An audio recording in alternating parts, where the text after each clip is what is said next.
and such. But anyway, like I said, battle for second place going on. ETSU all-time leads the series 28-23. Wofford won a Southern Conference tournament meeting last year. You heard who the ETSU starter is. Lefty David York goes, that's spelled actually Your, Y-O-U-R-K-E. That's a funny way to spell York. But David York, the lefty, he's got a 2.79 ERA. He goes in the first game. Another lefty comes out in the second, and it's Austin Higginbotham, 7-2, 3.38 ERA, followed by lefty Hayes Heineke. So three lefties going up against Micah Kazor in the first game. And then the undefeated and Knack, and then Daniel Sweeney from Johnson City, the number 3 starter for the ETSU Buccaneers. He will go on Saturday. They've moved this. It begins tonight at 6 o'clock. So there you go. Lefties against righties, eh? All right. Tri-City Sports Now. So that actually, like I said, should be a big, and maybe the glamour series for the rest of the way for ETSU baseball. So you're looking for some live baseball. That is actually good live baseball. And I would say that Wofford had just fell to Winthrop a couple of days ago, 8-4. But at the same, and we talked a little bit about ETSU losing to VMI earlier on in the year. Well, so did Wofford this past weekend. They took 2 out of 3 from the Keydets, same as what the Buccaneers did earlier on in the campaign. All right. I'm Marky Bilson. It's Tri-City Sports Now. Next segment, I think we're going to get a little bit into the NFL draft. I got some old draft news to come up with, but keeping, I guess, in the idea of, I hate what's happened to Michael Sam. I do think he can play. I do think he got some bad advice on how to get into the league, and that has ultimately cost him. And it's unfortunate, but, you talk a lot about agents and how they help or hurt a player. Well, in this case, I think most definitely hurt him.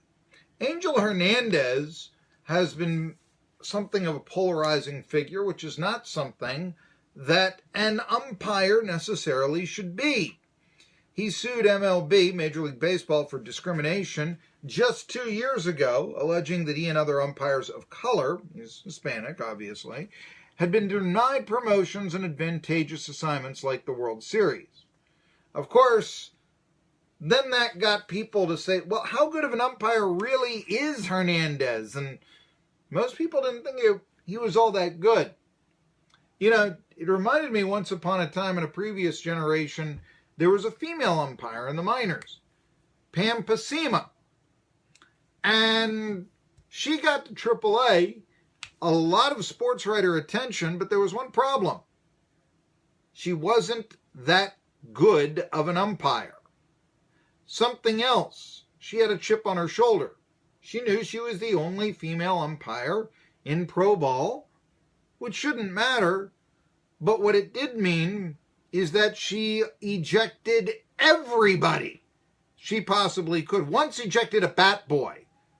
No, the bat boy was not bench jockeying Pam Pasima, but she got very defensive of that. And I think that is what, you heard all this, it's sexism that she isn't in Major League Baseball. Wasn't a good umpire. Look at the ratings. What she was doing on the base pass, balls and strikes, and that sort of thing. By the way, did you see where now it is said that there were, they did some analytics up at Boston University. They put on a pitch track and they found out that there were 34,000 pitches that were improperly called. If you go by, let's say, the robot umpire, 34,000 pitches called incorrectly. Anyway, Angel Hernandez says Major League Baseball pays only lip service to preventing discrimination. Some of the items on the list Hernandez wants permission and protection to talk about, which, by the way, is not necessarily given to an umpire. He is seeking permission to speak about all aspects of his case, which is, he filed a motion with his attorney in the U.S. District Court for the Central District of New York, and it was unsealed this week. Says that Major League Baseball discriminates against African Americans, Hispanics, Latinos, and other people of color. MLB treats African Americans, Hispanics, Latinos, and other people of color as competent to play the game based on their athletic ability, but Major League Baseball does not do nearly enough to promote African Americans, Hispanics, Latinos, and other people of color to positions of leadership. We've heard that before. MLB pays only lip service to discrimination. I mentioned that. Many players, former players, and other umpires who share Angel's view kept silent or limit their comments because they fear retaliation from MLB. We've heard that a lot in any field. The first step in resolving any problem is to recognize there is a problem. Therefore, Angel calls on Major League Baseball to establish an independent committee of stakeholders in the game to study the problematic discrimination in baseball and make specific recommendations on how to address them. Why is Hernandez afraid of retaliation? Well, I mean, it comes with the territory, I suppose, but a rule in the basic agreement between Major League Baseball and the World Umpires Association prohibits umpires from making critical statements. An umpire, this is the rule, an umpire shall not make public statements that create an appearance of a lack of impartiality towards a player or club, that are critical of the commissioner of baseball, or that otherwise are inimical, this is a new word to me. I feel stupid. Inimical to the best interests of Major League Baseball. Now, you rarely hear umpires interviewed. You know, they're supposed to be the objective and don't want them scullied, if you will, or, that sort of thing. Scuffed up by the media. We're not adversaries, guys. But regardless, here's the thing that I see in that suit, and, again, it comes out, I know Angel Hernandez was upset he didn't get to call some playoff games and such, but, yeah, a lot of this also was, how did you grade out? Well, he says it's discrimination.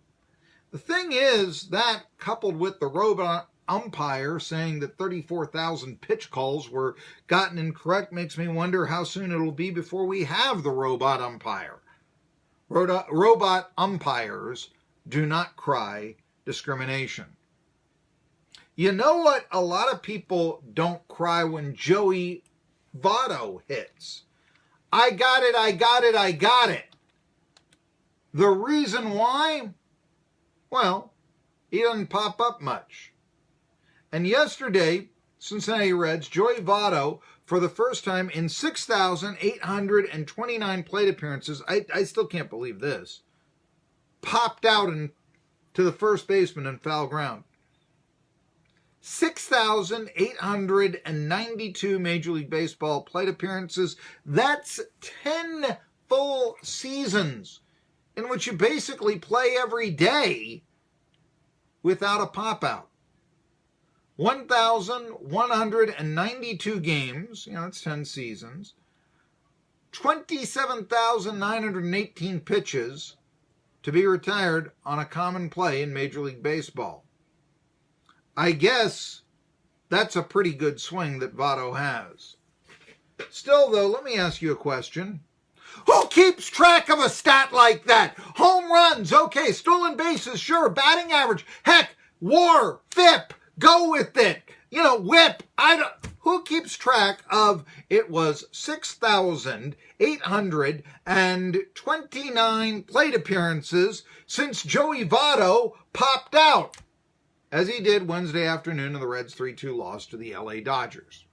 So the Reds got swept by the Dodgers, didn't they? Reds Going back to the cellar, they played in Mexico against the Cardinals on Sunday, and that's actually, I talk about how I like the baseball season opening early. I'd like to even see it open earlier. I think that there could be a tremendous symbolism on the first day of spring, but what you then get are games snowed out in Colorado. And so what I've always said, weight the schedule heavier to warm weather climes. So for that matter, I liked the Mexican game the Cardinals and the Reds going to Mexico City to play. I thought that was a good thing. One wonders how soon it will be before Mexico City gets a team of their own. Watch out, Nashville. Burlington's filled with cute prints like dots.